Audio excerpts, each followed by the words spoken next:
నాట్యశాస్త్రం నాట్య వేదంలో నుంచి ఎలా వచ్చింది? దాన్ని ఎవరిక్కడికి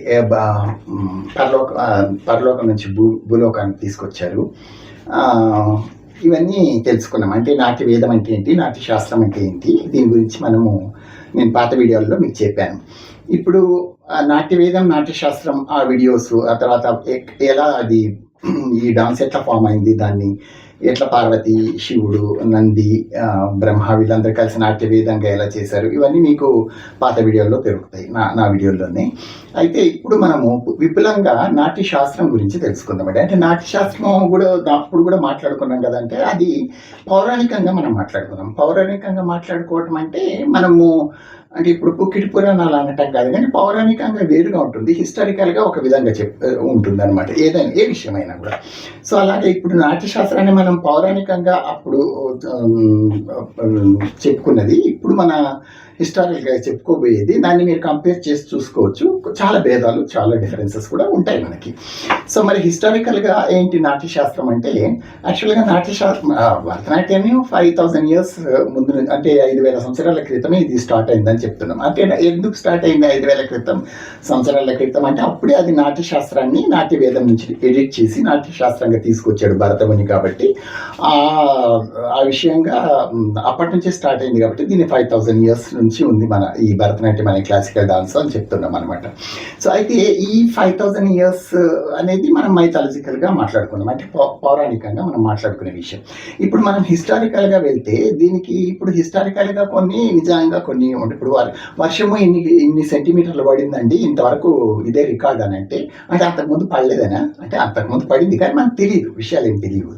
అట్లే ఇప్పుడు మన ఈ నాట్యశాస్త్రం గురించి విపులంగా చూస్తే తమిళనాడులోని టెంపుల్స్లో, అంటే దేవాలయాల్లో క్రీస్తు పూర్వం 500 సంవత్సరాల క్రితమే మనకి నాట్య భంగిమలు ఆ దేవాలయాల్లో కనబడుతున్నాయి. అంటే అంతకుముందు కూడా అది ఉన్నట్టే కదా లెక్క.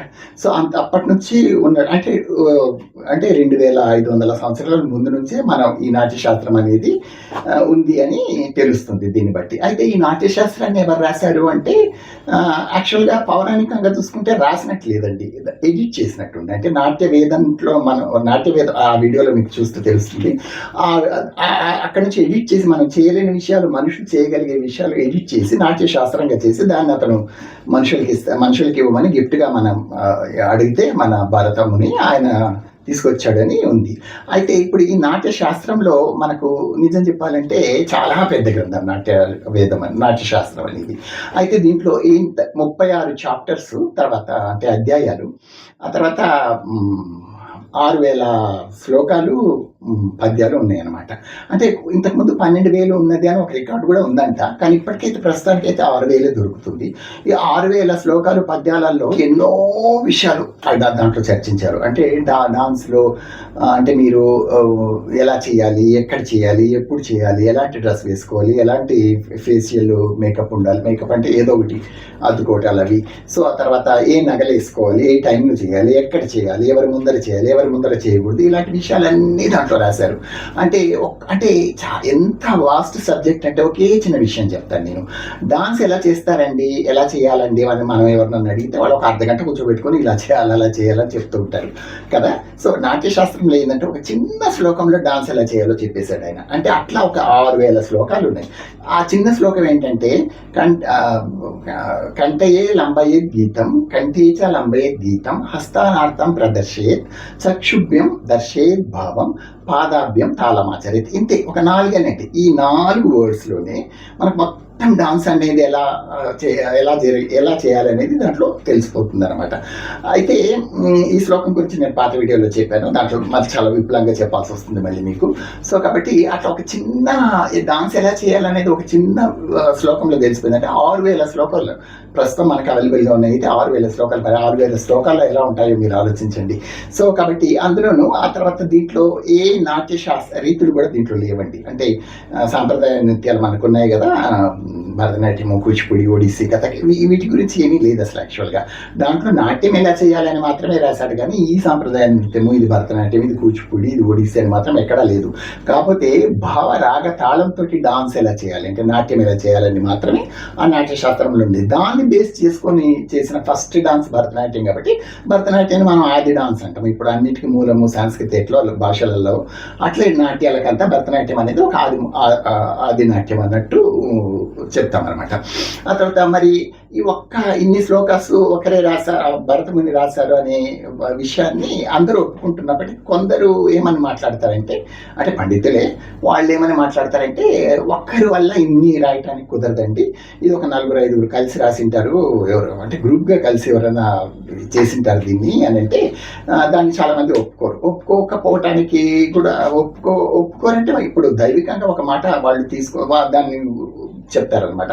ఇప్పుడు దేవుడి పేరు చెప్పిన తర్వాత మనం ఏం చేయలేం కదా. అందులో పైగా వాళ్ళ మాటలు వాళ్ళు చెప్పడం ఏంటంటే, ఇప్పుడు మహాభారతాన్ని అనువదించడానికి, రచన చేయడానికి కాదు, అనువదించడానికి మనకు ఫస్ట్ నన్నయ్య నుంచి స్టార్ట్ చేస్తే తర్వాత తిక్కన చాలా పర్వాలు రాసిన తర్వాత మళ్ళీ ఆదిపారం నన్నయ్యతో స్టార్ట్ చేస్తే తిక్కన చేసి ఆ తర్వాత మళ్ళీ ఎర్రన్న వరకు పోతే కానీ అంటే 3 జీవితాలు పట్టింది అది అంటే ట్రాన్స్లేట్ చేయడానికి, అనువదించడానికి. మరి ఈ నాట్యశాస్త్రాన్ని ఒకరే ఎట్లా రాస్తారు అంటే, మరి ఒకరే ఎట్లా రాస్తారు అంటే ఆయన జీవితం ఎక్కువ ఉంది అంటే దైవికంగా.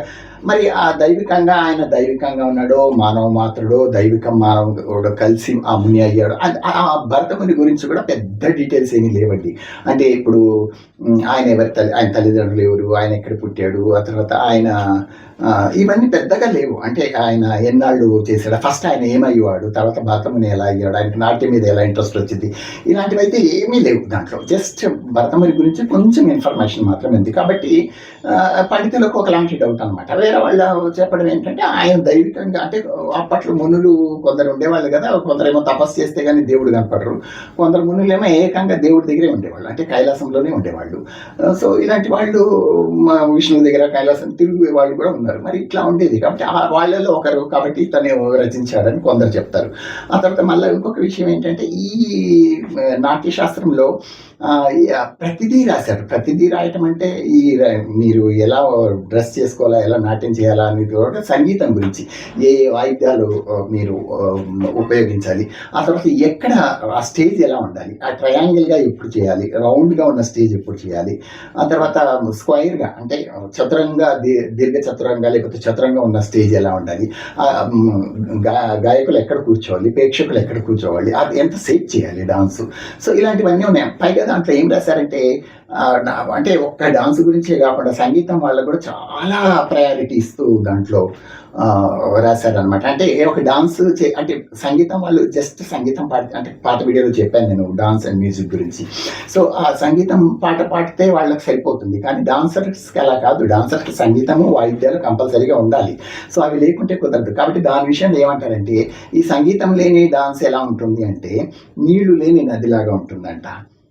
ఆ తర్వాత నగలు లేని అమ్మాయి లాగా ఉంటుందంట, యువతిలాగా. ఆ తర్వాత చంద్రుడు లేని ఆకాశం లాగా ఉంటుందంట. రాత్రిలో చంద్రుడు లేని ఆకాశము ఎలా ఉంటుంది మీకు తెలుసు కదా, చంద్రుడు ఉంటే ఎలా ఉంటుందో మీకు తెలుసు కదా. సో అలా ఆయన కంపేర్ చేసి మాట్లాడారు అనమాట. కాబట్టి వాళ్ళకు అంటే డాన్సర్స్కి ఇవ్వాల్సినంత ఈక్వల్ ప్రయారిటీ వాళ్ళకు కూడా ఇవ్వాలి అని చెప్పి ఆ నాట్యశాస్త్రంలో ఉంది. ఆ తర్వాత దాన్ని బేస్ చేసుకొని కొన్ని నాటకాలు అవి డాన్స్ డ్రామాస్ అలాంటివన్నీ తర్వాత స్టార్ట్ అయ్యాయి.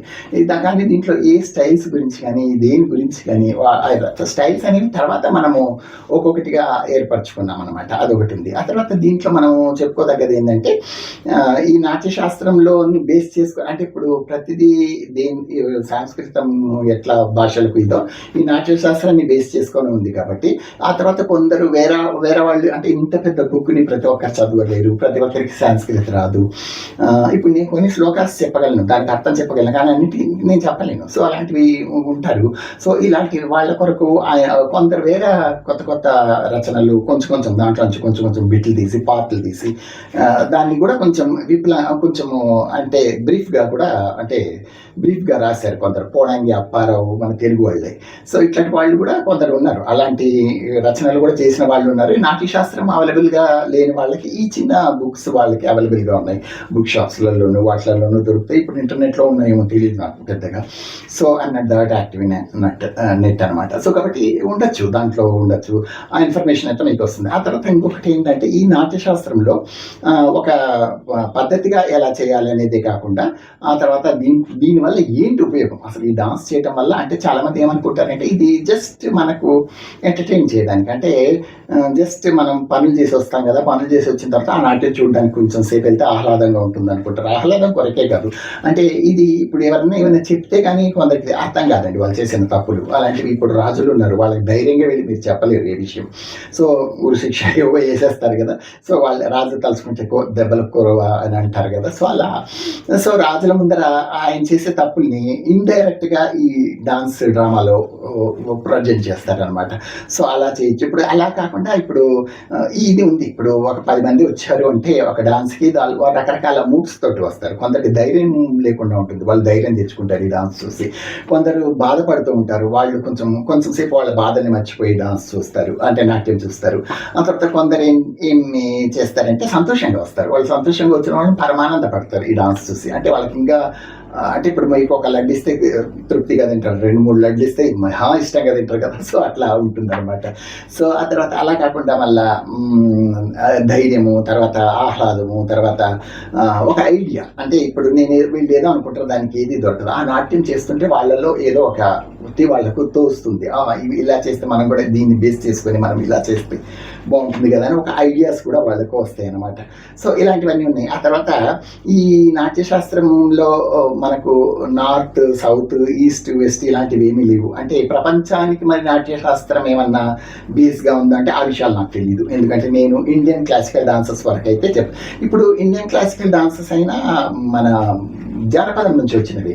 సో కాబట్టి దాంట్లో ఏంటంటే కొంచెం సిస్టమేటిక్గా లేకపోవచ్చు, దీంట్లో చాలా సిస్టమేటిక్గా స్ట్రిక్ట్గా ఒక పద్ధతిగా, అంటే దీంట్లో చాలా రూల్స్ అండ్ రెగ్యులేషన్స్ ఉంటాయి, అవి ఫాలో అవుతూ చేయాల్సి ఉంటుంది. కాబట్టి ఈ నాట్యశాస్త్రం ప్రపంచానికి బేస్ అనేది ఆ విషయం నాకు తెలియదు. బట్ ఇండియన్ క్లాసికల్ డాన్సెస్కి అయితే బేస్ అయింది. ఇప్పుడు ఏ ఇండియన్ క్లాసికల్ డాన్సెస్ అయినా ఇప్పుడు ఈ సంగీత నాటక అకాడమీ వచ్చిన తర్వాత చాలా ఫస్ట్ యాక్చువల్గా భరతనాట్యం, కూచిపూడి, ఒడిస్సీ, కథక్ మాత్రమే ఉంది ఏది మన డాన్స్ స్టైల్స్గా. ఆ తర్వాత మళ్ళా ఏవేవో చేర్చారు. ఇప్పుడు కొన్ని అయితే కొన్నిసార్లు 12 చేర్చారంటారు, కొన్ని 9 మేము చదువుకునేటప్పుడు అయితే 6 వచ్చాయండి, 6 తర్వాత 7 అనుకున్నారు. సో ఇట్లా ఉన్నాయన్నమాట. అంటే ఎలా ఇప్పుడు భారతరత్న కూడా ఒకప్పుడు అందరికీ ఇప్పుడు స్పోర్ట్స్ వాళ్ళకి, సంగీతం వాళ్ళకి ఇచ్చేవాళ్ళు కాదు.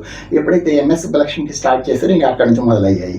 ఇప్పుడు సచిన్ టెండూల్కర్కి ఇచ్చారు, మరి ఎంతకి ఇస్తారో తెలియదు. సో ఇలాంటివన్నీ ఉన్నాయి. సో కాబట్టి మనము అంత డీప్గా వెళ్ళకుండా మనం ఏం స్టైల్ నేర్చుకుంటున్నాం, ఎలా నేర్చుకుంటున్నాం, ఏ స్టైల్ మనకు ఈజీగా అవుతుంది. అంటే ఈజీ అవుతుందంటే అండి ఇప్పుడు కొందరికి హిందీ వాళ్ళకి మనకు ఈ సౌత్ ఇండియన్ లాంగ్వేజెస్ నేర్చుకోవాలంటే చాలా కష్టం. సో కాబట్టి వాళ్ళు కథక్ లాంటి స్టైల్స్ నేర్చుకుంటారు, ఎందుకంటే దాంట్లో హిందీ సాంగ్స్ ఎక్కువ ఉంటాయి కాబట్టి. అట్లాగే ఈ సౌత్ ఇండియన్ హిందీ కూడా రావటం కొందరికి, ఒరియన్స్కి, బెంగాలీస్కి కొంచెం వాళ్ళు కష్టపడతారు. బెంగాలీస్ కూడా హిందీ వాళ్ళకు సరిగ్గా రాదు.